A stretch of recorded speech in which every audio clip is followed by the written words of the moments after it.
Zone.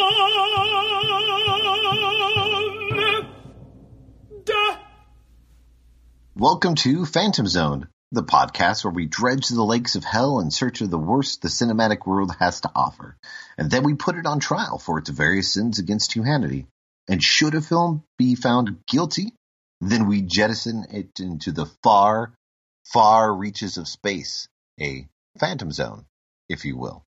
I'm your host, Adrian Torres, and joining me as always is my good buddy, Scott Daly. How you doing, Scott? I'm doing great, Adrian. It's good to be back. We took a week off there.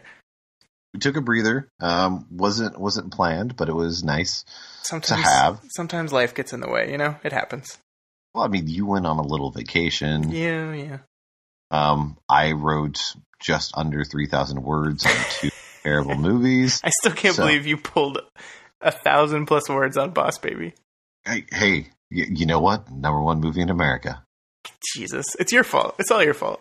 Probably. I do feel terrible about that, but I tried to write so many words to let people know, do not go see this movie. And, and yet, yes. But this will be a wonderful little time capsule for people in years from now to stumble on and be like, wait, Boss Baby was #1 at the box office for a week? Yes, it was. And then days later, the world descended into chaos. So... Literally days. Who knows? Who knows? This could be the last podcast that we ever do. We will find out what happens. This week, we are catching up and basically finishing what we meant to do last week, which was to finish off March and the number 3s of movies. And so the movie that we were doing was Robocop. Robocop 1 is a classic. Full stop. Anyone who tries to argue this is well, I mean, they're not exactly wrong because technically they're entitled to their own opinion, but they are one confused individual because it's a classic. Don't debate it. If you're not on the wavelength of the movie, that's more on you than it is the film. You just might not be getting or understanding what the film's trying to accomplish. The sequel is weird and pretty over the top and weird. And I don't honestly remember if I liked it or not. It's got lots of fucked up things that happen in the course of the movie. And it's R, just like the original one it was. Now, the third movie, number 3, is a movie most people are probably better off forgetting. When we sat down and we watched this movie, I've realized that I forgot a lot about what happened. What I do remember is that it was PG-13. And that's not what you want to do with Robocop. Yeah, and it shows, for sure. Yeah. Well, the director, Fred Dekker, who did The Monster Squad and Night of the Creeps, and actually wrote the upcoming Predator movie that Shane Black directed, because Shane Black wrote Night of the Creeps and is good friends with Fred Dekker and actually plays one of the cops early on in this film. Yeah, I saw that. I actually recognized him. He's like the whole time I'm like, who's this guy? And then just pictured facial hair and I'm like, oh, it's Shane Black. It's Shane Black. But Fred Dekker said that the biggest regret that he had with this movie is that he had to tone down the action, cynicism, and violence to help basically the studio out, because they wanted to direct the movie at a younger audience, because a couple years prior there was the Robocop cartoon show. The Robocop cartoon show didn't do well. It ran for 12 episodes and then was canceled. So I don't know what you're trying to, shoehorn in the younger crowd that clearly didn't care about your property to begin with, and it's the parents that are trying to get in. But I think kids really did like Robocop a lot. The first movie is definitely not aimed at kids, but Robocop 3 came out in 1993. I was 8 years old, and I remember liking Robocop. I don't think I saw any of the movies at that time, but I just remember knowing who RoboCop was and thinking RoboCop was cool. So the video games. Yeah, I'm sure it was, yeah. RoboCop had a number of video games. He had a couple entries that were on his own, and then they had one that was RoboCop and Terminator together in a game. He also had an arcade game.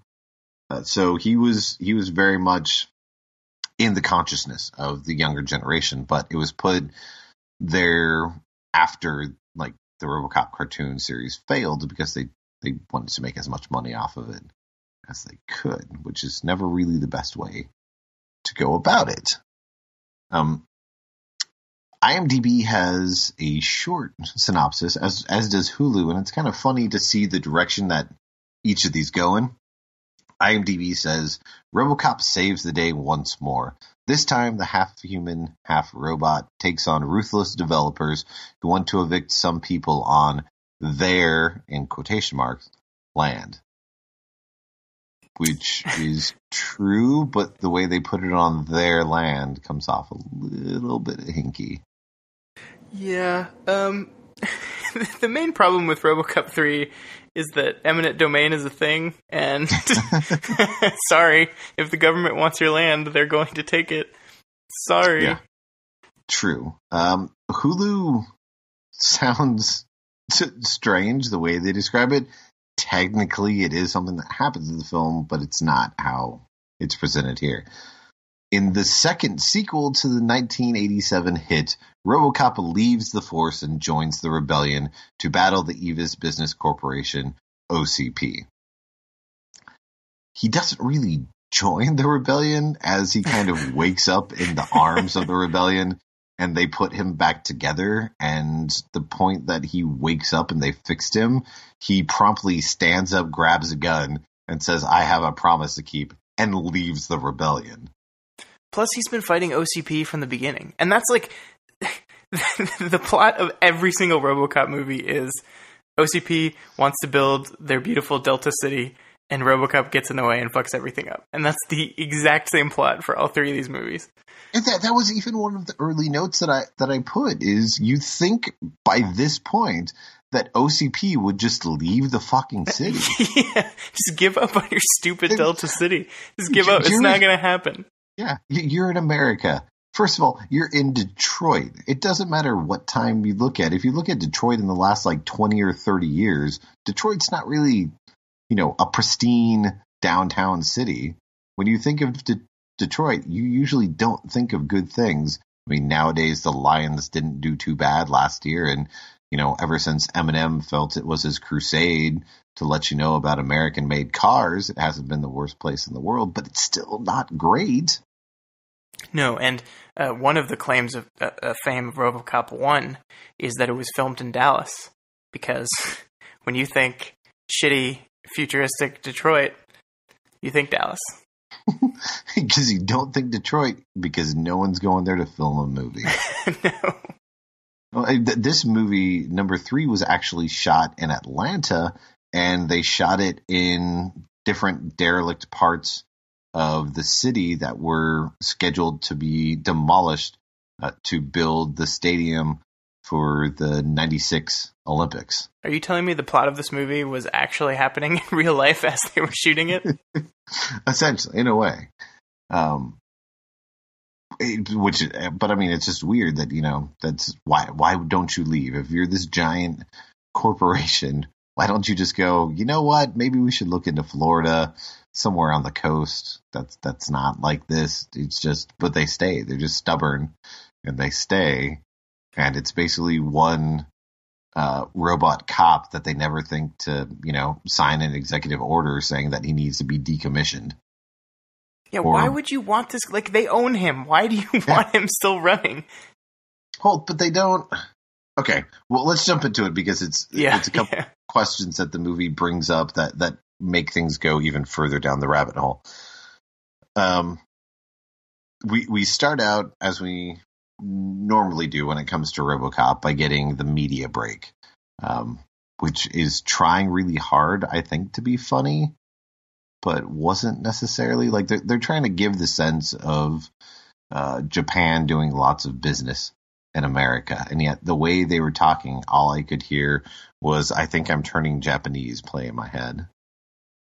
Yeah, racially sensitive this movie is not. No. If you want to know why that disconnect partly is in there, another comment that Fred Decker made in an interview is he said that he was really sad that he didn't get to spend more money on a stunt team because he wanted to have more Hong Kong martial arts elements in the movie. He directly says Hong Kong action elements in the film. This is a film where it's said time and time again that the people that they're dealing with are the Japanese. If you don't know anything about the history of the world, there is a big difference between the Chinese and the Japanese, and they haven't really gotten along for years. They have a big history, so you don't really want to make that misunderstanding, which the director did.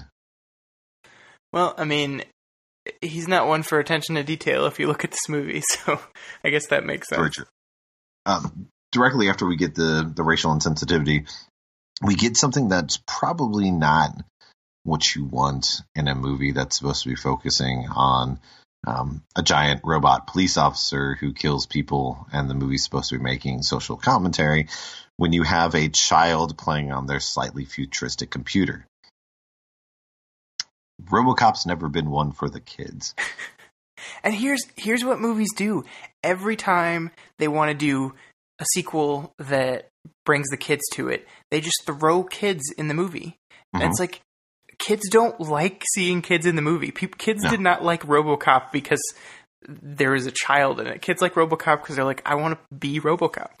They do this all the time. They did it in Mad Max. They did it in Indiana Jones. They did it in freaking Star Wars. The prequels had little kids in it because everyone loves little kids because that'll make them love the stuff better. It's just stupid. It's stupid. No one likes little kids in these movies. To be fair, two of those kind of got around it in their own special way. In the Star Wars franchise, they end up killing off a whole bunch of little kids that they introduce. And technically in the second Mad Max movie, the feral child is a ruthless killer. Yeah, I mean, that's true. But so those are the only times. But our lead, within the first 2 seconds that we meet her, she's instantly horribly annoying.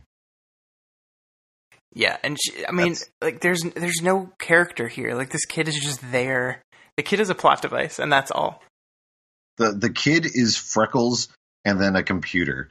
And they never explain how the kid is super smart on this computer. On this computer, living in a house that's set to be evicted, where the dad's just decided, you know what? They're not going to evict us from the house if I happen to burn half the notice.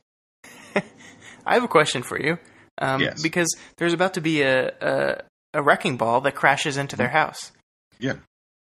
If the company was okay with just knocking down the buildings when people were still inside them, why didn't they just do that for the whole movie? Because you're trying to put logic in this. If they really didn't care about knocking down the building while people were in there, why didn't they have the buildings rigged with explosives to just blow it up? Yeah, I mean, if they're gonna gun them down anyway, why? It's just none of this makes any sense. No. They own the land. The company owns the city. Yes. OCP owns the city of Detroit in this movie. It is theirs. So they can do whatever they want with it. None of this matters. And this is going to bring up the first question in a second. But when they bring the wrecking ball through, they run outside because on the TV they did show that these parts of the city that are where people are being evicted, they're being sent to rehabilitation camps, and there's a group that's ushering people through. So once this family gets outside, there's a whole bunch of buses where people are being pushed towards. The group of people who are pushing them to the buses are the urban rehabilitators, which are a group of people who are described as a elite military unit that helped win a war that was recently going on. They are hired by OCP to work in accordance with the police department. But every time you see them, they're on their own. They're here and they're pushing people around onto the buses. They've got the giant OCP sign, but then they're dressed in this weird gray. On top of everything that's going on, you have the smash cut while this riot's taking place, just to the number 3 and then it says Robocop. Yeah, that title was really weird and really fake looking. I mean, you can tell this movie had less money than Robocop 1 did, but Yeah. It's ill timed, Mm-hmm. and you haven't even seen Robocop at this point yet. You don't see him till minute 16. You count? I was going to ask because it seems like it's very far into the movie. Yeah. Okay, so the kid gets separated from her parents because everybody's getting pushed onto buses.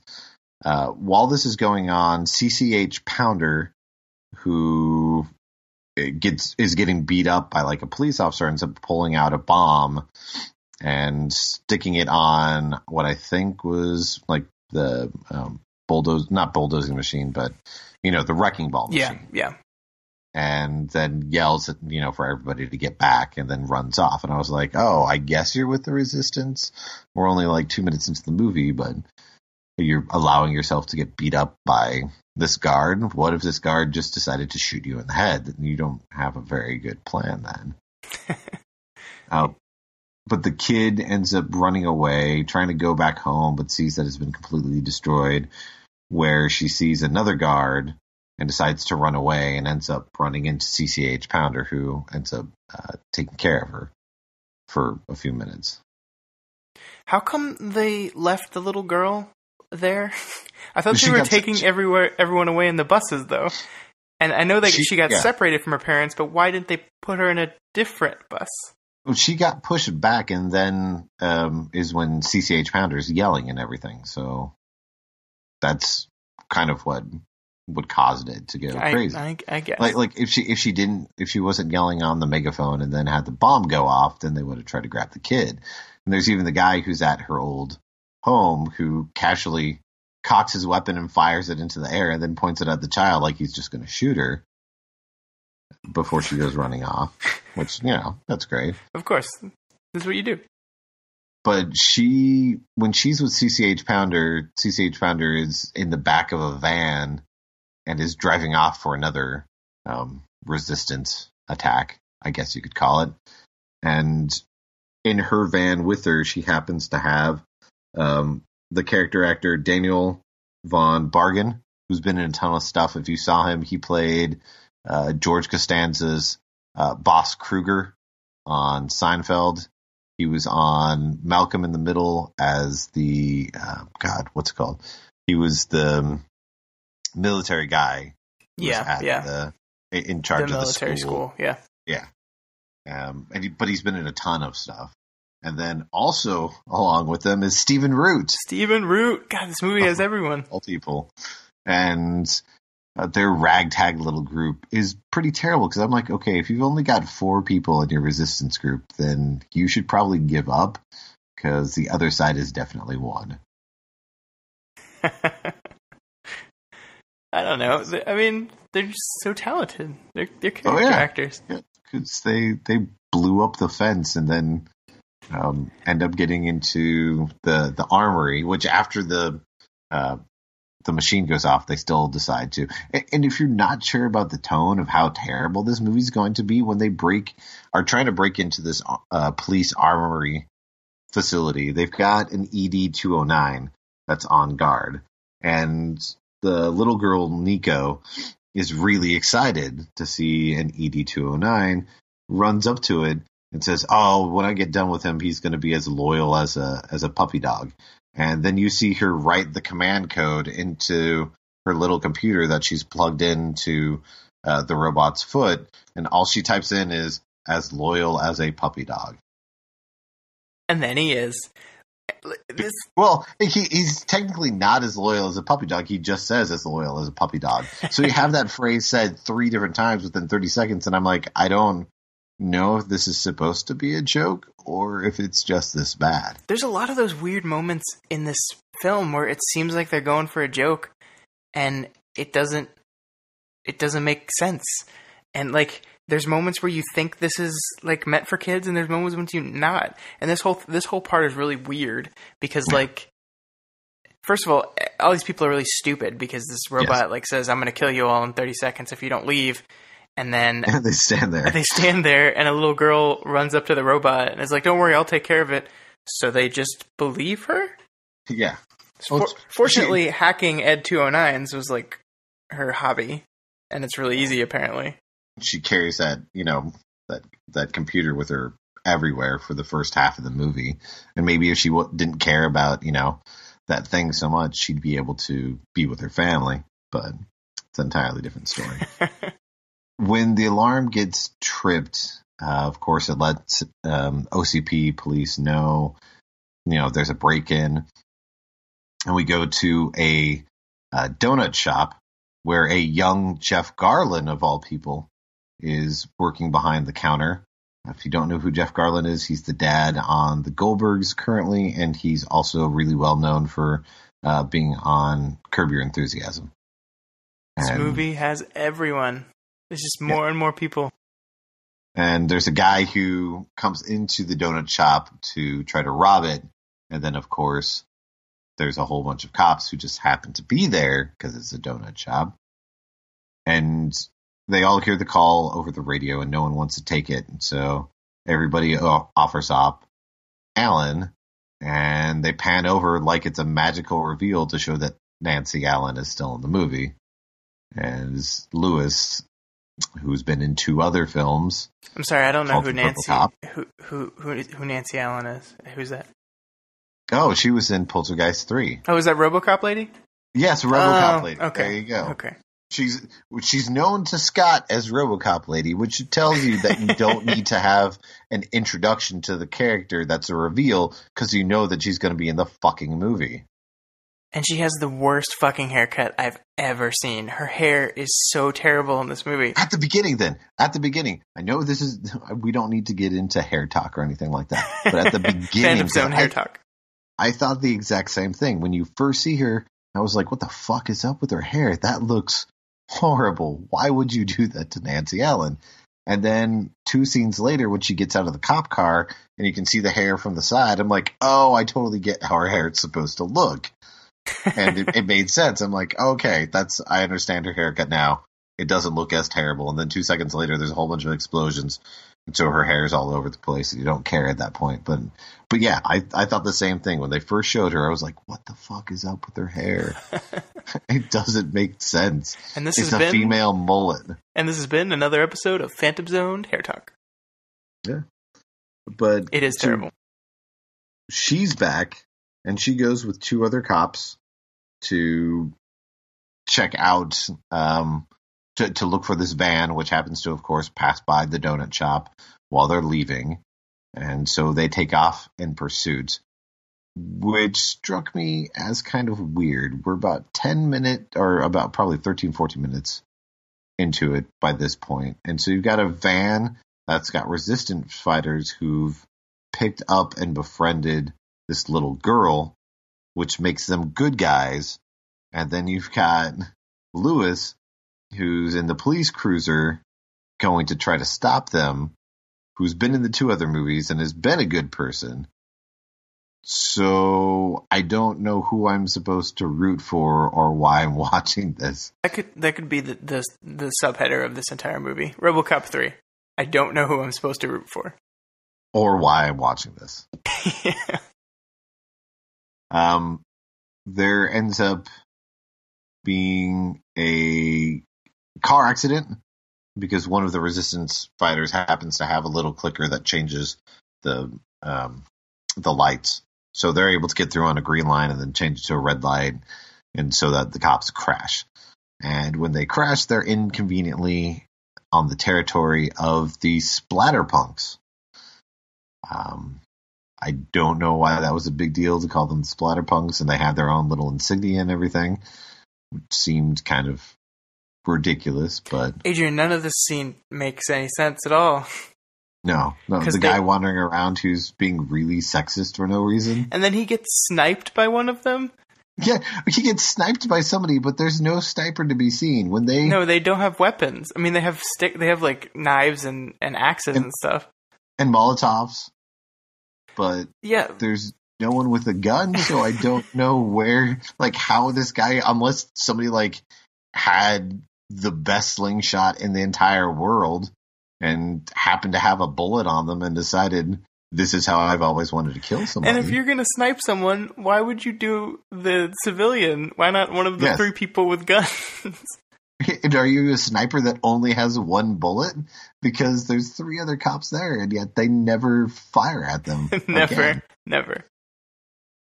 So while the van is getting away, another police car comes up, and they treat it like it's a mystery at first, because you just see the car and you don't know who's in it until they show a close-up of RoboCop's face. Yeah, they play it like it's a reveal. Like, this is the third movie. We know who this guy is. You don't have to reveal him to us. Well, it's been 16 minutes, so there's a chance that they have to let you know. Oh, here's RoboCop. Did you forget you were watching a RoboCop movie? Here's RoboCop. The titular character of the movie that you're watching, and he doesn't speak to like minute 23, which is okay, because as much as I love Robert John Burke, who's been in a whole bunch of other stuff.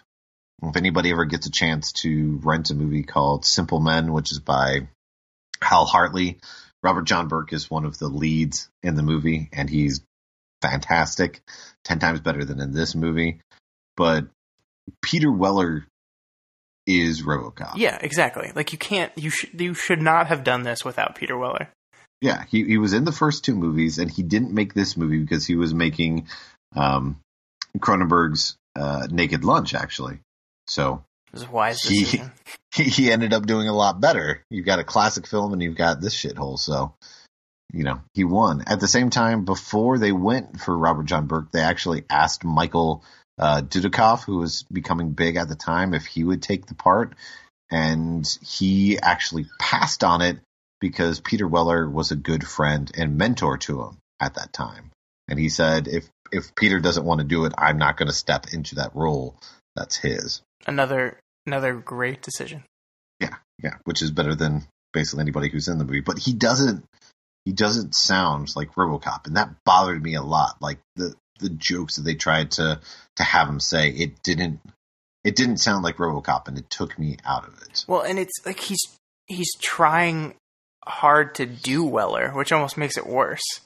It's like it's someone who doesn't sound like Peter Weller's RoboCop trying to be Peter Weller's RoboCop, and it's awful. It's awful. And he's trying to overact with the bottom of his face.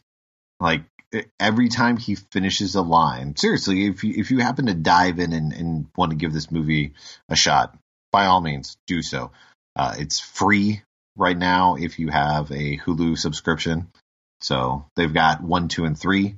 Watch them in order so that you're happy, confused, and then very angry and sad. But every time he finishes a line, he contorts his lips into some different little pose. And I paid attention to that more than other things in the rest of the movie because I wanted to make sure that I was actually seeing it. But he's continually doing it, finishes a line, finishes a joke, and then goes to a different pouty face each time. Well, and we're ragging on him a lot, but there's not a lot for RoboCop to do in this movie. No. He doesn't really he's not really a character here. He's just kind of there. Like the first movie, and it's really unfair to compare it to one of the greatest movies of all time. But I mean, the first movie, Murphy has like growth as he's trying to find out who he is and what he is. And this movie has none of that. Like it tries to a little bit by just like resetting him temporarily or whatever. But no, there's none of that here. Well, no, I mean, we covered it. That's the thing. We already talked about it. What we already mentioned about RoboCop, save for maybe 2 scenes, we already covered his entire arc. Yeah. And we just didn't sketch in the little bit that there is. So he goes through, does this whole thing. He ends up getting the call, hearing that that Lewis is being pinned down by fire, and so he decides that he's going to turn around and go save her. It's his partner and his friend. He wants to save her. He shows up on the scene. late actually because they're getting closed in on, and he decides that he's going to drive the entire way up a parking garage so that he can drive off the top of it, when he could have easily just jumped down or shot people from a distance, because he puts on like a super gun that's got a minigun, a sniper rifle, and a grenade launcher attached to it. Refresh my memory. Was this new to this one, or was this in 2? I couldn't remember. I can't remember if it's in 2 or not. We should mention that 2 and 3, while they have different directors, are written by the same individual with the story by the same individual. Fred Decker did do a rewrite of the script, and the script for number 2 did have partial rewrites, but it still is attributed to this man in both movies, and that's Frank Miller. Oh, man. Oh, Frank. And the second and the third movie, lots of tonal issues or weird statements about humans and such are very much have the fingerprints of Frank Miller all over them. Yep. Statements that don't make a lot of sense in or out of context. So, for whatever reason, Robocop, when he's going up against some bad guys and they happen to throw gasoline on him and set him on fire, decides that he's still going to pursue them anyways, even though he has a human face on that's currently on fire, and just decides that he's still, going to go in and kill these guys while on fire. Conveniently, because he's on fire, the sprinklers end up going off and rinsing him off, even though his entire outfit is blackened and tarred. So they decide that at the police station that they're going to make sure that he's okay, give him a little overhaul, and patch him up. And that's when we meet one of the most fantastically named characters in the movie.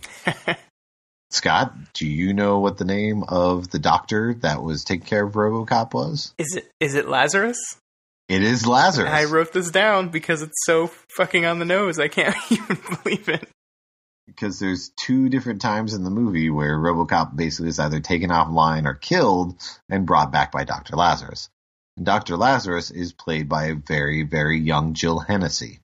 Yeah, I mean, this movie really does have a ridiculous number of people in it that we know. Yeah. Like, every scene, it was like, oh, that's, huh.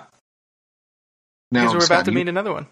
Yeah, but you mentioned a couple minutes ago that the first movie being great is partly because it's all about the agency of Murphy trying to find out who he was and get in touch with his humanity.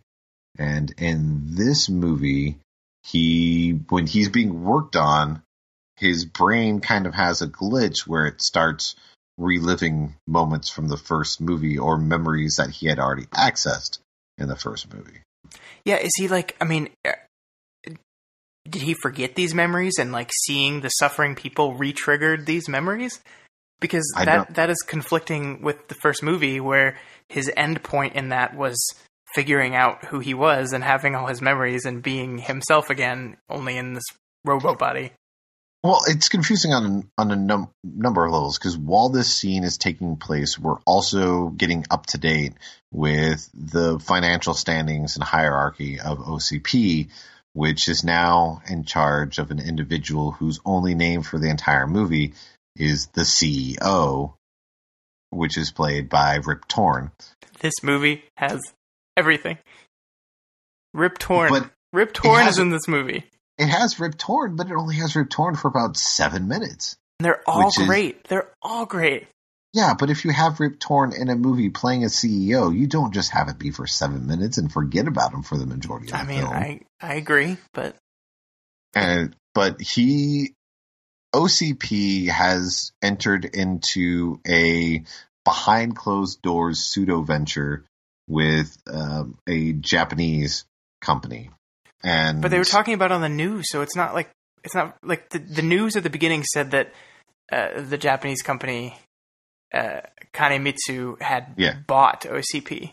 Well, and see, they say that, but then the way it's presented with the CEO is different, because he mentions that they need to get everything taken care of with that downtown area, Cadillac Heights, so that they can start construction on Delta City because they have 4 days before their loans are up. And if the 4 days pass, then their loans default to Kanemitsu. So none of this is how businesses work, by the way. If you were wondering, that's not what happens when you buy a company.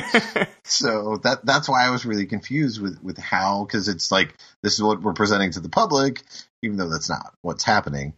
And we see the CEO having a conversation with the CEO of Kanemitsu, who's played by Mako, because as Scott has said many times, everybody is in this movie. Exactly.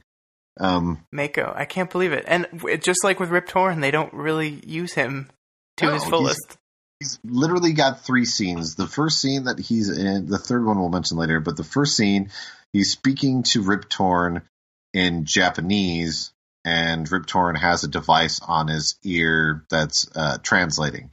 When we see him for the second time in the movie, he's talking to another individual, but he's talking through a video machine that is simultaneously translating everything that he says, even though this guy is held out in a flophouse motel. No, we also see him when he triggers the robot, right? Oh yeah, I guess technically we see that. But when he's like talking to people. But so that doesn't make sense why the CEO has a lesser technology than the guy who's in the flophouse. And, like, none of the motivation is clear here. None of it. Yeah. Like, why is Kanemitsu so into this Delta City project? Why do they care about it? None of this makes any sense. No. Why has he been developing a humanoid robot assassin that sits in a Zen garden in a room that's electronically closed off? Don't know. Like, we're not given any reason to, like, the story behind Otomo at all. Yeah. Or why at the end of the movies, why there's, like, 4 different Otomo. Suddenly a bunch of them. And, like, because Otomo doesn't matter. Like, no. I can't wait till we get to that part, because I have a lot of words about that, about the fight between the two of them. But let's move on. Along with the CEO is a great character actor who had a fantastic heyday when it came to playing bureaucratic assholes, and is having the start to a great year because they've been in one of the biggest movie hits this year with Stephen Root. Is Bradley Whitford. Yeah, I always forgot that, like, the start of his career was really just playing a whole bunch of smarmy assholes. Yeah, like, he really that's what he did. Early 90s, he had a whole bunch of those. The 3 biggest being he was in the Robert De Niro, Robin Williams film Awakenings, where he plays a doctor and he's an asshole there. He's a huge mega douche in this movie, and then of course everybody remembers Billy Madison. Yeah. And I guess technically in The West Wing, he was kind of an asshole too. He was just an asshole that was on the good guy's side. So a lovable asshole. Yeah, leave Josh Lyman alone. Oh, I love Josh Lyman. He's great, but he is kind of a dick. Everybody loves Josh Lyman. You leave that alone. That's all I gotta say. But he goes down to the police station because he thought it was odd that Robocop decided that he was going to turn around and protect Nancy Allen, which was against the orders that the police department was giving him. Which that shouldn't be odd, because it was established after the end of the first movie that he is now in control of himself again. And exactly. I'm pretty sure that was one of the plots of the second movie as well, that he had, exactly. He got his protocols rewritten and had to reboot, and like all protocols were erased at the end of the second movie. But no, we're just going to pretend like that didn't happen. Yeah, at the beginning of this movie, he does have the protocols in place, and they actually affect him in the next scene. But yeah, so Bradley Whitford going down yelling about this and everything, it doesn't make a lick of fucking sense. It's woven in to all these films, and if OCP owns everything, you'd think they'd know what's going on with this several millions and millions of dollars humanoid robot.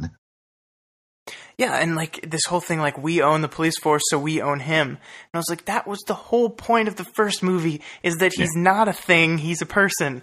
You're completely erasing everything what that movie said, and it's so frustrating. They had the strikes in the second movie. Yeah. And like no one in this movie references those strikes that occurred at all. Man, the Detroit police force in these Robocop movies is not very loyal. Nobody's loyal in this. OCP's fucking over everybody, and everybody's basically fine with it. Because no one's leaving the city, even though they all have that option. Yep. So Robocop, when he's going through these glitches, he ends up remembering that he saw this kid outside the church. When he's at the police station, he sees on the TV up in the corner that he sees that that's one of the places that's slotted for demolition, basically. I actually love that part because, like, the chief of police is like, everyone look at these tiny 5-inch TV monitors. They have the pictures of the known places, so squint at them. Because Robocop himself has to, like, zoom in, like, 6 times to be able to actually see it. And all the humans, like, wait, I can't tell. Is that a building? Yeah. Robocop, who most of the police think that his emotions have been taken away because Bradley Whitford came down to instruct Dr. Lazarus to do that. But one of the cops says to Lewis, hey, did you hear what they did to Robocop? And I'm like, she was just in the fucking room with Robocop 2 minutes ago, so I really hope she knows what was going on. You probably heard from her, hey, this is what they're doing to Robocop. Yeah. But it's all a ruse. Nope, because Dr. Lazarus likes Robocop too much and decided that they weren't going to put the inhibitor in him. Robocop promptly leaves the station, and Lewis goes to see what's going on, and right before she gets into the car to go with him, a lady walks by and says, hey, Lewis, do you want your body armor? And Lewis says, no, I'm fine. I'm off duty right now. Foreshadowing. Just blatant foreshadowing. I'm fine being killed. I want out of this movie. Yeah, right? So they show up to the church, walk inside. They see that there's a whole bunch of people that are there just squatting, trying to live. And then the urban rehabilitators show up outside. Nancy Allen tries to tell them, hey, there's just people inside. Let's just leave them be. It's okay. And Robocop comes out and does this little scan and sees, oh, yeah, that's right. I can't harm anybody from, OCP. So I will shoot at their feet and tell them to go away. And Nancy Allen goes, yeah, we're not going to let you, open fire on these. You basically have to shoot and kill us. And McDaggett says, I've got no problem with that, and shoots Lewis like 5 different times. No, Robocop girl. No. And Robocop then ends up getting hit by a grenade launcher that a guy has, which doesn't explode, it just a little dents him, and for some reason that causes his systems to slowly shut off. And Nico, the little girl, and the rest of the resistance fighters are there trying to help Robocop come inside, which prompts the rest of half the resistance people to grab guns and break out the windows and start firing. If they had guns to begin with, why weren't they firing moments earlier? Because Nancy Allen did not want to be in this film. So you had to kill her regardless. Yes. She needed to die. The resistance members had read the script, basically, is your exactly. Okay. They get into the underground because in the derelict church there just happens to be an escape route inside the pulpit, which I guess is how most churches work. Is that not? I thought that was just churches that just did that. Is that? I wasn't sure. No, I guess. The resistance is kind of silly. Like the shot that they have where they make sure to let everybody know that it's Christmas and that even though they're trapped underground where people are still doing laundry, and have computers that work fine, and the kids are going to school, that, that they have time to celebrate Christmas. Like things don't seem shitty for the Resistance. No, and here. It seems like they've been down there for a long time. Like, how long has OCP been trying to drive people out of this neighborhood that they've built this entire community down here? Wow. Okay.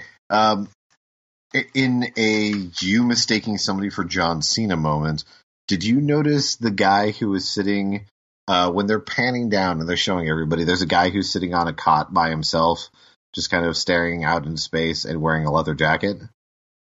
Was it John Cena?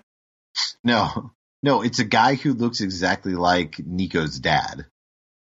Oh, really? No, I missed that. Like the camera stays on him for a second and everything, and I'm like, that guy, that's not the dad from the beginning, is it? It looks like him. And then somebody came down and sit with him, and I'm like, no, that can't be the dad. They're not going to kill off the dad and then bring back the actor for another scene.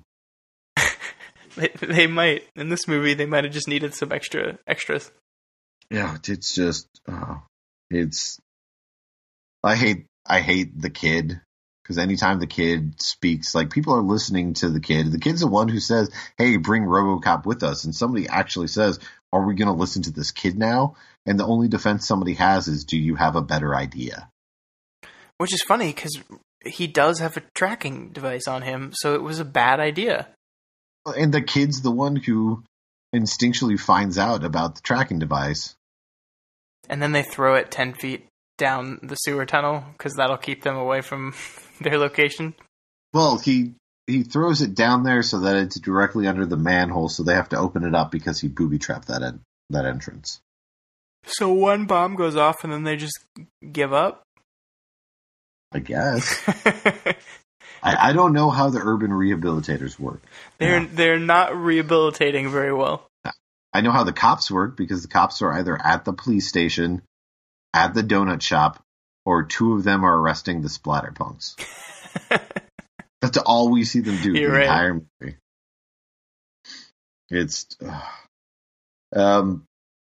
things aren't going well at the OCP headquarters, because they're like, the stock's dropping given the situation, because Robocop, on the news, it's being said that he has turned into a renegade and joined the Resistance. And because things are up in the air with what's going to happen when the Japanese company takes over, a whole bunch of people are just losing their shit. And like, there's a shot of a guy who opens his window and decides to commit suicide while his wife is on the phone talking to him, in this movie that was made PG-13 to gear for children. Because it's being played as a joke. Yeah, that's the weird... It is. Like, they play that suicide as a joke. And it's so strange, like, with the decisions made here. Yeah. And even when they're walking down the hallway, Bradley Whitford makes a comment that, that those people are cowards, that they're taking the easy way. He's even shows that he's got a gun to Johnson, the African-American board member guy who's been in all the Robocop movies, who is become a vice president of the company just by surviving. And Bradley Whitford says to him, I'd eat a bullet if I had to. It's less showy. And I'm like, oh, that's nice. That's kind of like... weird, yeah. Chekhov's dinner, I guess. That probably won't come up again. And literally about 45 seconds later, it comes up, because he walks in to talk to Rip Torn and makes a bad comment about the Japanese company, while the cyborg samurai is in there. Rip Torn fires him, and you see him pull out his gun and just casually walk outside. And when the scene ends, you end up hearing a gunshot outside. It's a really another great suicide joke by Robocop 3. Yep. Did you also notice that when Otomo leaves this scene, they start randomly out of nowhere playing Japanese music? Oh yeah, anytime he's in a scene, there's super racist Japanese music playing. Anytime. I don't know. It's terrible. And then we get a whole bunch of like really fucking terrible, in my opinion, terrible smash cuts. Because they betray the thing that you talk about lots of times on the show, Scott, that they have no establishing shots. Because they need to have Nico get a message to Dr. Lazarus. Yeah. And you basically go from the scene that's at OCP, and then you randomly cut to the police station where Nico has gotten. And she's a homeless kid and refugee who's technically wanted by the rehabilitators for not exiting and helping out the resistance. And magically she's been able to sneak across town without anybody stopping her. And not only walk into a police station, but walk into like a specific part of a police station that definitely is not open to the public. Like, and she's in like large areas because she's weaving in and around police officers who can see her. Yeah, it's but just, it doesn't. She's there. She's there. She finds Lazarus. She's able to convince Lazarus that she needs to come to the hideout because they have Robocop there and he's not doing well. He's on his last legs. She shows up and ends up, helping them because that's what the movie needs. Like, they don't really explain what she's doing because you don't really know what's wrong with him. Like, besides having like the chest part hit. Well, they find like a heart. They call it a heart. And I guess it's from a machine. Those all those parts are done. Again, they're trying to be funny. And it's all done like from first person perspective of Robocop. Because they're ripping off the first movie. Yeah. When they're first building him and everything, and they've got Miguel Ferrer, who passed away recently, unfortunately. Yeah. And the awesome scene where they're all working on him, and they've got, all the scientists and robotics and everything, and they're doing the cool shots, and they're trying to recreate that, but it doesn't have any of the energy or purpose. They do that a lot in this movie. They try to recreate scenes from the first one because like just hollow. Yeah, there's the one where he gets in the car before Lewis dies, and he says, "Call me Murphy," and that's the indication that she didn't actually put the chip in him. I mean, that's literally how RoboCop ends. But she also calls him Robo, and he doesn't respond to that. And it's like, well, there's a sign that he still has emotions, because if he was, it's like she was testing him or something. I don't know. I don't really care. The note that I have at this point in the movie is 50 seconds or 56 minutes in, and it's still been so meandering. Yeah, because there's no clear, there's no stakes for RoboCop outside of must avenge partner. Yeah, and once they do fix him up in the Resistance, that's what he does. Is he has the part in his mind play of Lewis's last moments where she says, avenge me, get all of them, get all of them. And so he stands up and decides to grab his giant gun and his helmet and says, I've got unfinished business, and walks off to just leave the Resistance. Yeah, because, he doesn't actually seem to care about any of these people at all.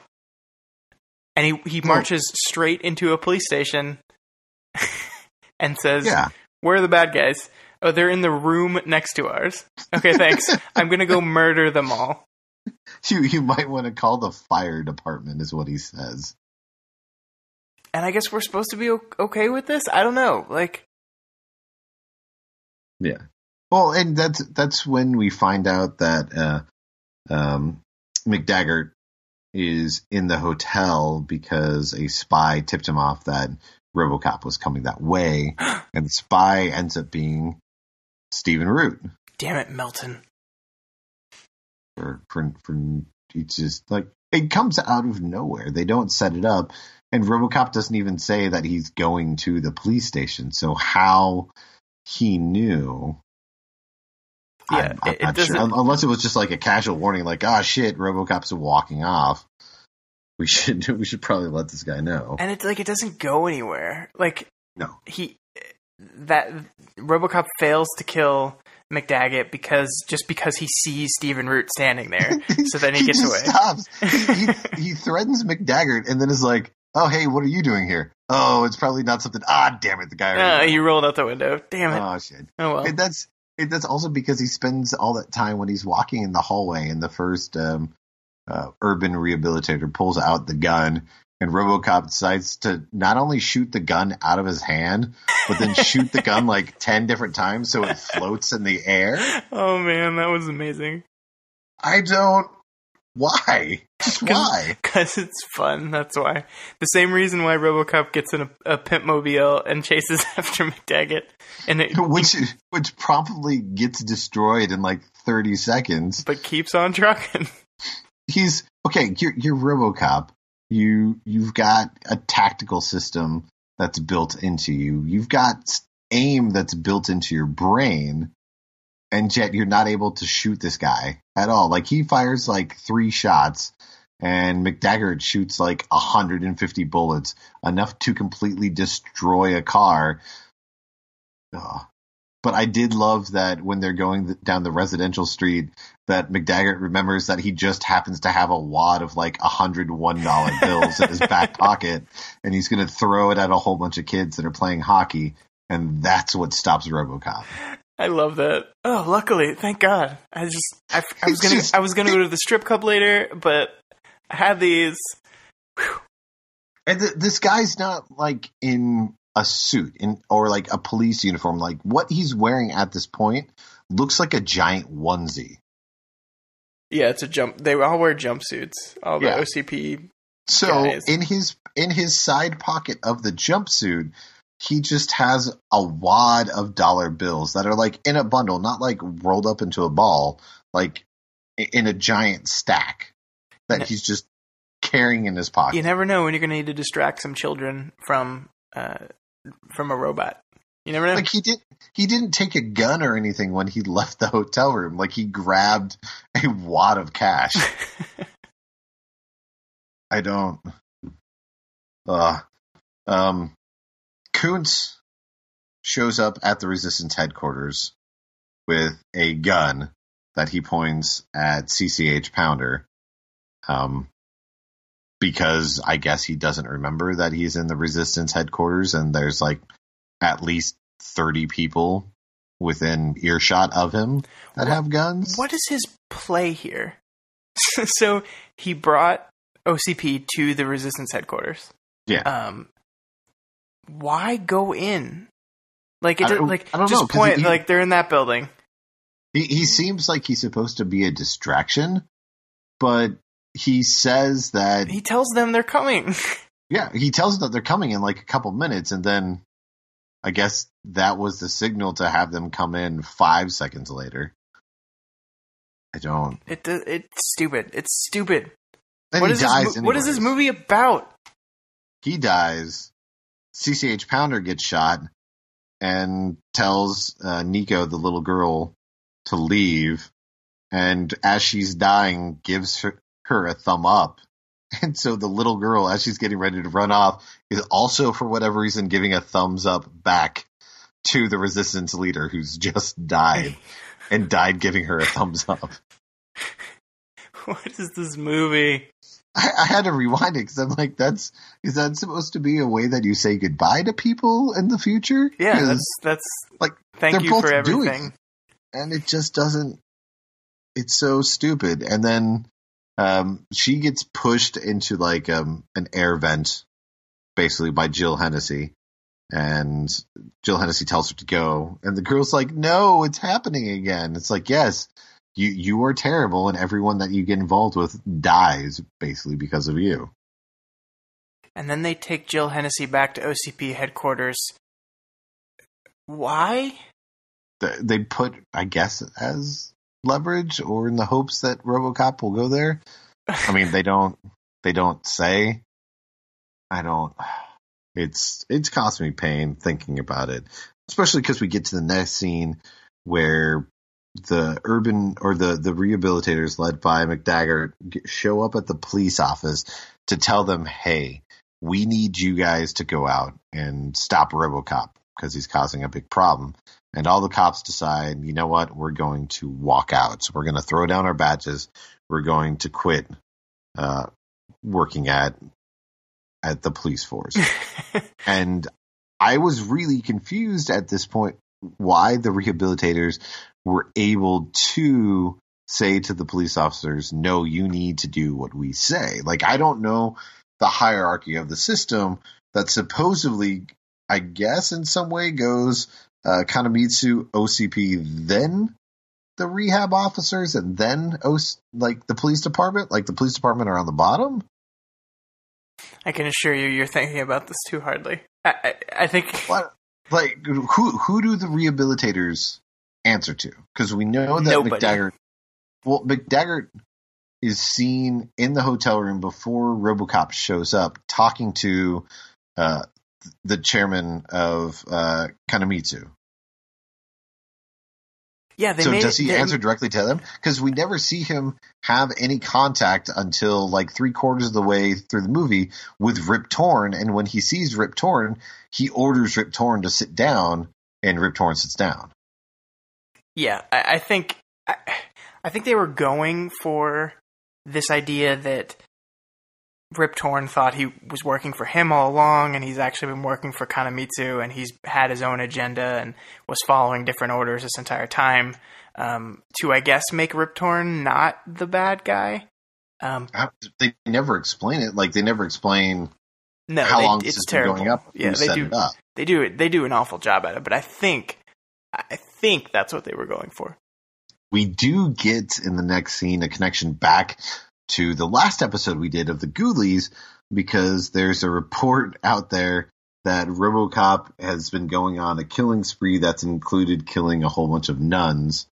And the reporter who's reading this and stands up and decides to quit because it's all bullshit is Eva LaRue. Yeah. What a weird little bit part. It was funny, though. Well, and that's the moment where they have the random cartoon commercial, right? Yeah, for the rehabilitators. Yeah, for rehabilitators' toys.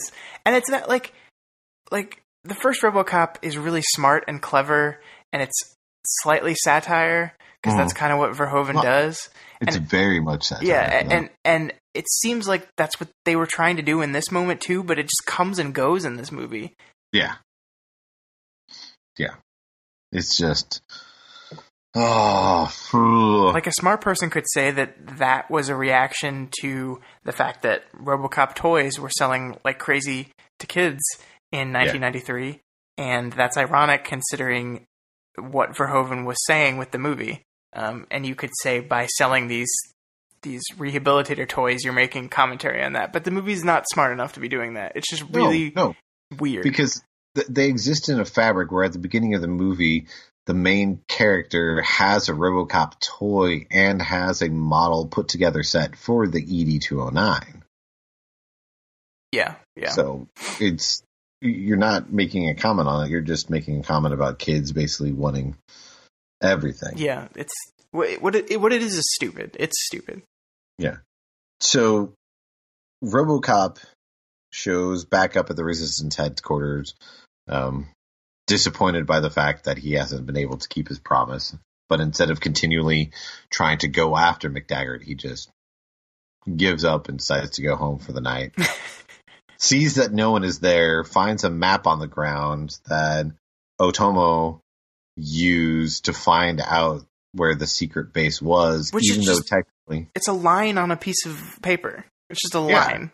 He had to go into the gas station to steal the map to be able to figure out that that's what the line was for. Oh, that's what he was doing. Oh, I get it now. Yeah. I didn't know what he was doing. Well, all he had to do was he just had to stick with McDaggart's guys, and he would have found out exactly where it was. Well, that's the weird thing, is this robot is seemingly operating independent of them, but they have the same goal.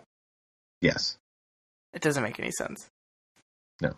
I don't even think he's entirely aware until later in the movie of McDaggart's group.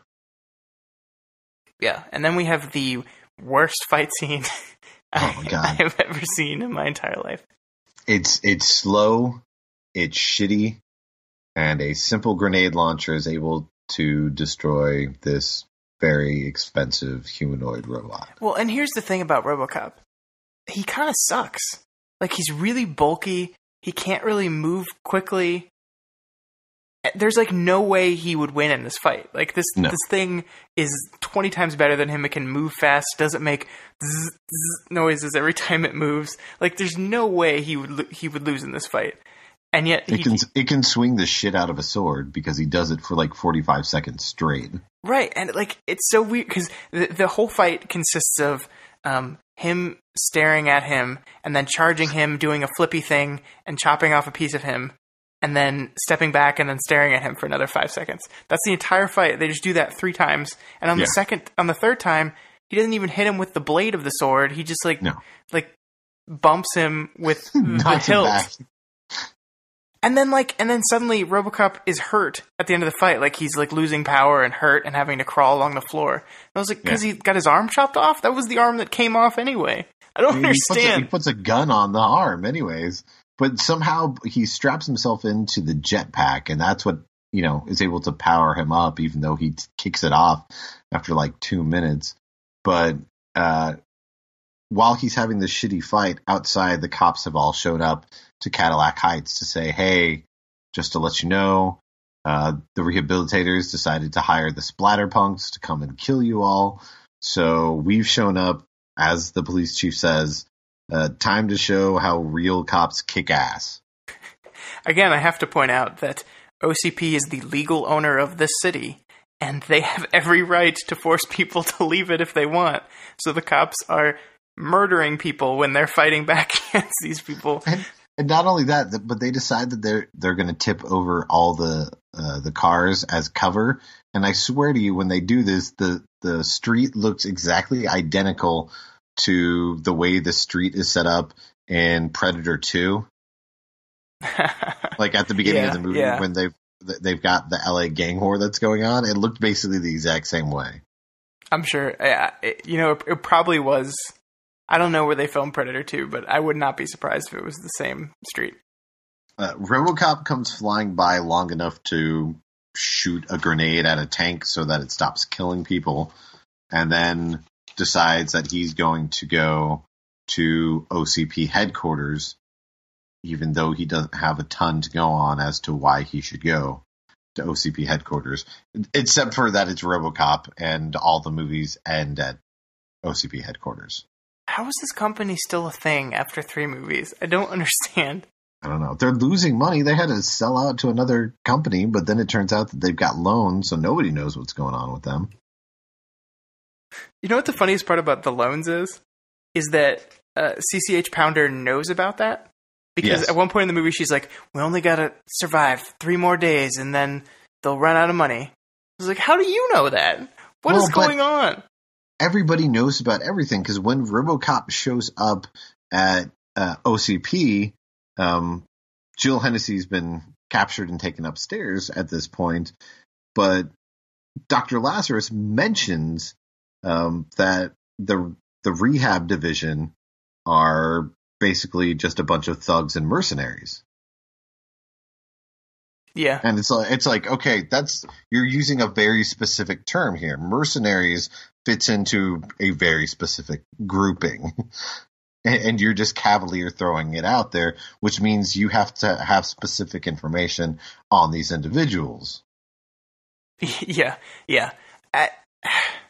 No, you're right. Like, there's no through line on this movie. There's no like information.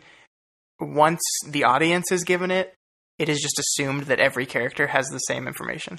Yeah, and it's like they're making cavalier statements about a whole bunch of stuff. I mean, it's not important to get into, but still, if in one scene you're saying that a group of people in this war were an elite military group, if you're saying it specifically like that, then you're thinking that they work for the military. And so then if you're hiring them out, it kind of sounds like you're subcontracting this group from the military to work in this division, basically, on extended loan. That's one thing. It's another thing if it turns out that they were a PMC or a private military corporation that was hired to take care of this war situation, and then OCP comes along and hires them to do this work under that guise of being a private military organization that's been rebranded as rehab.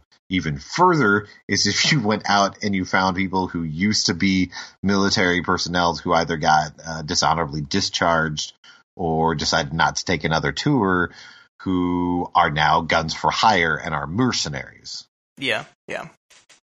And like that's, I mean, and I think we're going to talk about it here in our next segment, but that's the biggest thing is this movie, it like doesn't know what it wants to be, and it doesn't know what it wants to say, and it's just like it's rehashing plot lines and it's doing things over again, but this time cool new jetpack, because then they can like this movie feels like it was made to sell more Robocop toys, because it like has new attachments to him and it has the new cool jetpack, and it like it sucks. So shitty movie. He shows up at OCP, and it turns out that there's two other Otomo robots who have shown up, and Robocop messes with one of their faces so that they're able to have two actors, one of which is wearing a mask. Very clever. Be in the same room together just so they could cut costs there. It's the only time that they're smart when it comes to cutting costs.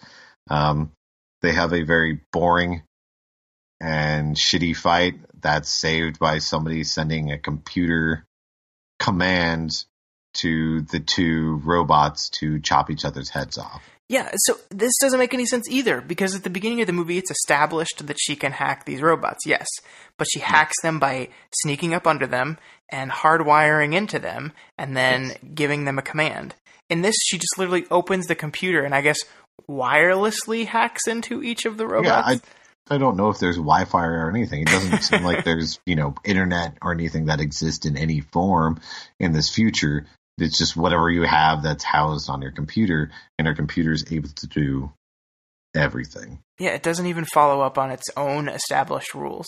Like, if they had established in the beginning that she could wirelessly hack the Ed 209, then maybe I'd be okay with it. But they specifically showed her hardwiring into it and hardwiring into other stuff. Like, she hacks the camera equipment and all this other stuff. So, like, I don't know. But she shouldn't have done so. She shouldn't have done so, Scott, because now that she's had these two robots kill each other, they've activated the kill switch. That's going to cause an explosive device to go off in 15 seconds, because that's what McDaggart yells. And then Jill Hennessy makes a comment, and McDaggart just turns to her and goes, "We're dead, you stupid slag." She get that from America 3000, the weird word. Like, I didn't. What is a slag? What is a slag? I've never heard that before. It's a British term. Oh, I didn't know that. In this, well, he's British in the movie. There's not like a defined reason for why he's a British guy in America that's leading this, elite rehab squad out of Detroit. But yeah, it's a British term that, now that you know that it's a British slang derogatory term towards women, basically.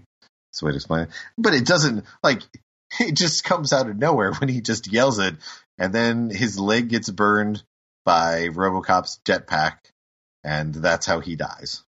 And then they fly away, and it explodes. And the building explodes, but Kanemitsu shows up in a limo, and they picked up Rip Torn along the way. And Kanemitsu walks up to Robocop and bows to him. As Japanese music plays in the background, because racism. They don't say anything to each other. What is that? What do they, like, what is that? What does it mean? He just walks up and bows to him. Is it because he killed his samurai robots? Is it because he did away with OCP and blew up this building that Kanemitsu may or may not own?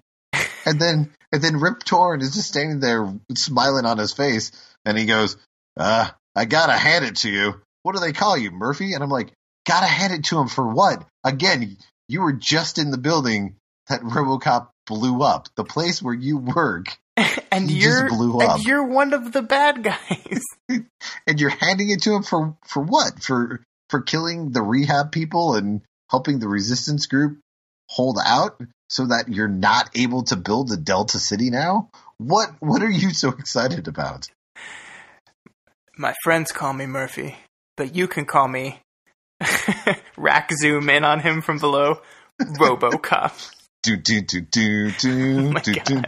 God. The movie actually really liked those dramatic rack zooms. Like, it did a lot. It's really annoying. And it's usually while he's making like the different pouty faces, so you can really tell that he's puckering his lips different in the scene. Absolutely, yeah. God, it's a bad movie. It's a bad movie. It's a terrible movie because it just plods along. RoboCop is secondary to the entire plot of the movie. Yeah, he's just like doing his own thing. Like, there's 3 separate plots going on here, and none of them relate to. I mean, I guess they tangentially relate to each other, but like, it's just nothing. Nothing is clear here. Here's the most amazing thing I can say about the movie. It doesn't have to be a shitty RoboCop movie, because if you take RoboCop out, you just made a shitty science fiction movie from the 90s. And that, like, I could believe if someone told me that they had written a script for just like a shitty dystopian 90s sci-fi movie, and then someone got a hold of it and said, "This is good. We've been looking for a RoboCop remake. Let's put this in." I could believe that, because he's just kind of placed inside this plot that has very little to do with him on any kind of level. The movie is an hour and 47 minutes. You could take out about 32 to 35 minutes of RoboCop, and look, you still got a feature film, an hour and 15 minutes. Yep. That's how non-important he is. Is there a way that you could fix this? So I was thinking about this a lot, and I mean, the way I would fix it would basically be to throw away everything they have. Because if you're going to make a RoboCop movie where for the past 2 ones it's been OCP trying to create Delta City, I think it'd be cool to do a RoboCop movie in which Delta City exists. They've succeeded. Delta City is here. It's this entirely independent from the United States city where it's supposedly perfect. Like, we can see that, like, there's no crime. It's like a utopia. And then we learn about the evil, like, underbelly that keeps this city going. And RoboCop can deal with that stuff. I think that'd be an interesting place to take it. Yeah. Keep that, but have it that because on the surface everything's supposed to be well and good, is that RoboCop is in a storage unit. Yeah. And you can even have, like, different, like, the world has moved beyond the RoboCop technology. Like, there are better machine police out there now.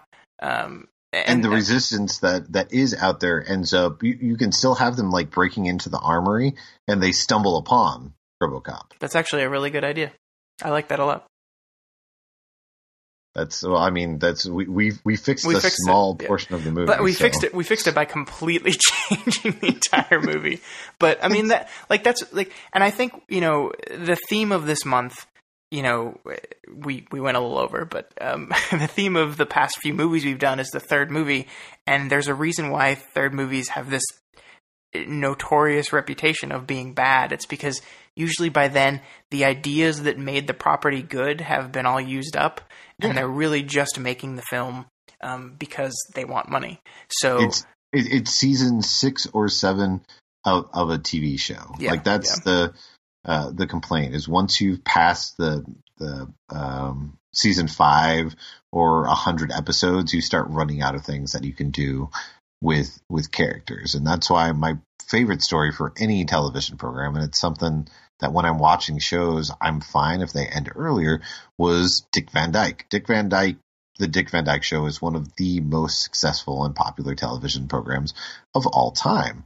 And they had a chance to come back for a 6th season, but Dick Van Dyke and several other people came out and said, no, when we were developing the show, we said that we were going to go for 5 seasons. And once the 5th season was done, regardless of where we were at, we weren't going to do anymore, because we knew that we could plan for that many stories. And after that point, we would be pushing ourselves to the brink. And it's the same in movies. You have, the story that you want to tell for the first one, and you might get lucky and have huge success when you weren't planning on it, or you're a movie that did really well and they demand a sequel right away, and you have a chance to expound upon the characters. But once you get to the third one, you kind of get to the point where you're twiddling your thumbs. The majority of these movies, save for something that's gonzo bananas like Howling 3, is usually when you get to the third one, you're seeing a recycling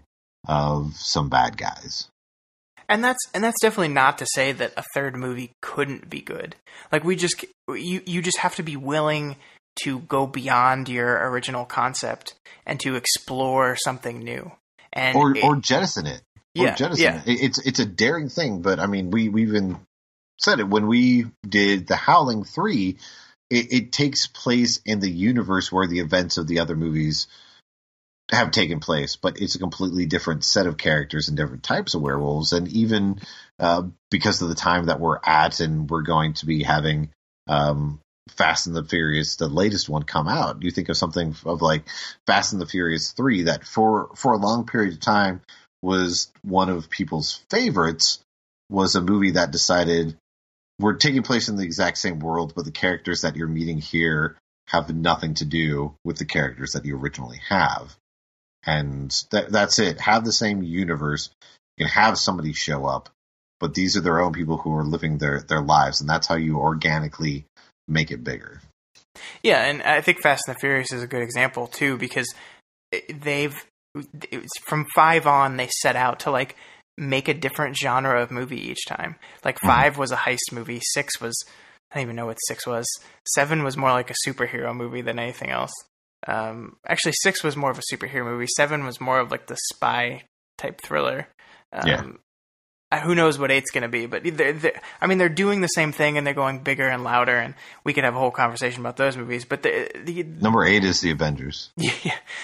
No, I'm serious. You look at the way that they have this one set up. I mean, they've, with them bringing in Jason Statham, and they have to have good guys work with bad guys because there's an even new, bigger, bad individual who's manipulated the mind of one of the good guys. That's what you end up having in the Avengers movie. You've got Loki, who's a super big bad and ends up controlling Hawkeye to turn him against, their friends and everything. Yeah. There you go. It ripped it off there. I think. But yeah, I mean, for RoboCop, it would have worked if you'd taken it in a completely different direction. And the crazy thing about RoboCop is that it kept on going.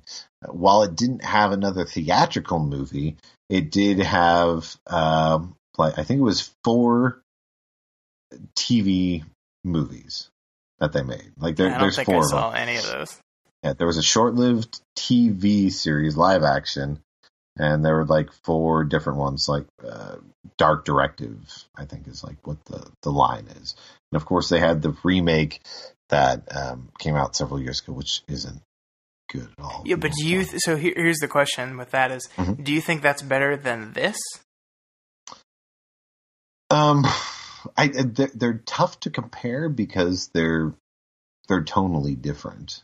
Yeah, like they both fail because they completely disregard what the first movie was trying to do. They try to lean into having elements of the original movie without completely missing the point. And it's fine if you have a RoboCop that's not 100% beholden to the spirit of the original film. It's just that you have to jettison it completely. Like, I know it's a really weird idea, but if you had like a really good writer on it, you could do it. Imagine like a horror movie that's a RoboCop film. Oh, that'd be interesting. And you could make it work by not trying to put in the type of humor that's in the first one. Because, I mean, you take out that humor and, like, you keep that ultraviolence, and you're on the way already to a horror film with that first movie. Yeah, that's true. You just have to be willing to take it to that zenith. Whereas this third movie wants to ape so much of the original film without having the heart and soul that was in there, or having the filmmaking team that knew exactly what they were making. The remake of the Robocop film doesn't work because it wants to have elements of that humor while also being just another standard summer boring blockbuster film that's PG-13 and cares more about the money and the amount of people it's putting into the seats than what it's actually saying and doing. Yeah. I think you're absolutely right. Yeah. I would agree with that. I mean, it's hard too because the first one is so good. And that's really the most frustrating thing about this movie to me is that, like, you know, I think we've covered worse movies on this podcast, but the fact that the first one, I love it so much, and this is so much worse, it just angers me. And it's not even crazy stupid in like the way that like Poltergeist 3 is. I had way more fun watching Poltergeist 3. I had way more fun watching Howling 3 even, and that movie is batshit insane. This is just like just across the board mediocre. Like it's just nothing special. There's nothing to write home about. Like I don't have a ray of sunshine for this movie. I really don't, because there's just nothing. I have one. I was surprised that I was able to find one, but the first scene that they have Otomo do his little fight in, which it's another terrible fight when he kills the couple of resistance guys, but he's standing there for a moment and he's got the three guys that he's killed that are directly around him, and they do a slow transition to three dominoes pieces because somebody's playing dominoes, and the dominoes line up exactly over the dead bodies that he just killed. Huh, that's clever. And so, and that's why I was surprised. I was like, okay, holy shit, that's pretty cool that you did that. I don't know why you don't have that creativity flowing through the entire rest of the movie. Yeah, where are you at, cinematographer? Too busy planning rack zooms. So we'll get to the vote now. I think it's pretty obvious. So are you voting guilty or not guilty? Yeah, it's guilty. Like I said, this is not the worst movie we've covered on here. I've let worse movies go free in my mind, but I love Robocop. I think that's such a good movie, and this disgraces it with its mere presence. So get rid of it. Yeah, I'm going to vote guilty as well. So this saves everybody. There is no Robocop 3 because it has been launched into the far, far vast recesses of space. It's in the Phantom Zone. It's been Phantom Zoned. Stamp the case file. It's good to go. I need to get you like a gavel so you can hit your gavel, or just a like a stamp sound. Yeah, like, that'd be good. We have a file and we're stamping on it. You know that it's been Phantom Zoned. I bet I can get something. I'll work on that. Okay. Stay tuned, listeners. Next week, I gave Scott a chance. I simply asked him, "Hey, this is all my fault.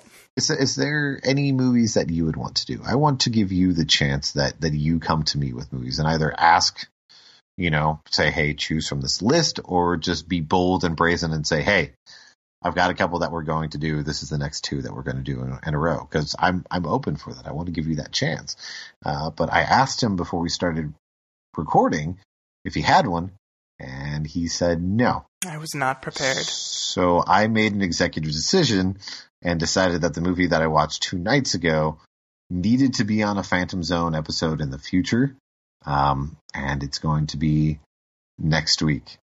And that movie is USS Indianapolis, Men of Courage, a little film from last year that's directed by Mario Van Peebles, that stars Nicolas Cage, Tom Sizemore, and Thomas Jane. I'm so sorry, listeners. This is my bad. I'm actually kind of excited to watch this because I kind of love watching Nick Cage do his thing. It largely depends on what kind of performance he's going to actually be giving here, but he's giving a very blank performance. Oh, damn it! That's the shitty Nick Cage. No one wants that one. No, it's okay, because everything in the movie that's going on around him is completely insane. To give you guys a little taste of this movie, I'm simply going to relay a tweet that I put out a couple days ago. And the best way to describe this movie is if a director from the movie studio, The Asylum, ended up going on a drunken bender and watched Saving Private Ryan, Das Boot, Pearl Harbor, and Titanic, and then tried to make an inspirational movie based on the hazy memories they had of those films. Oh man, I can't wait. I cannot wait. Yeah. The reason that I specifically say The Asylum is because there is a budget in this movie because of, the actors who are involved. There's a couple million, but it looks like it belongs on the Sci-Fi Channel. Really? Yes. We're going to eventually cover a sci-fi movie on here, but we're not going to do stupid Sharknado because it's just stupid. There are sharks in this movie that look worse than Sharknado. Wow, that's impressive. Yeah. See, I don't ever want us to cover there are movies that go out there that set out to be bad, they intentionally are bad, and that's what Sharknado is. I don't want to do stuff like that. This movie doesn't want to do that. This movie wants to be a serious war film based on a horrific true story, and it wants to single out these people who survived a terrible ordeal, and they do so in the most boring and basic fashion. Sounds like it's right up our alley. Yeah. Scott, where can we find you online? I can be found on Twitter at ScottDaily85. And that's DALY. And you can also find me on dailyplanetfilms.com. It's where all my writing, all the other podcasts we do can be found. And you'll occasionally find me on goodenoughgeek.com. I wrote a review of Iron Fist over there, and I have a couple more things coming. I need to finish those, actually. I can be found on Twitter at Adrian Torres. You can also find writings of mine on boomhowdy.com. Next week, I actually get to go see what's it called? Fast and Furious 8, Fate of the Furious. Yeah, you gotta say it right.